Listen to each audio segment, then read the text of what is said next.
מתכבד לפתוח את ישיבת הכנסת.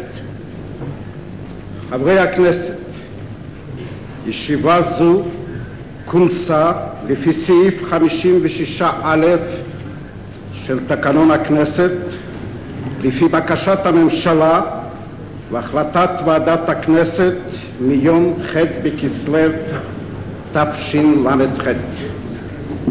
חברי הכנסת, יורשה לי לפתוח את הישיבה המיוחדת הזאת בכמה פסוקים מספר הספרים.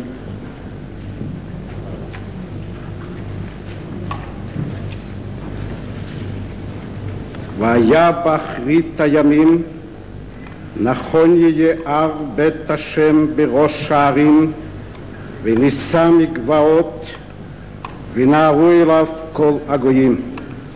והלכו עמים רבים ואמרו, לכו ונעלה אל הר השם, אל בית אלוקי יעקב, ויורנו מדרכיו ונלכה באורחותיו, כי מציון תצא תורה ודבר השם מירושלים.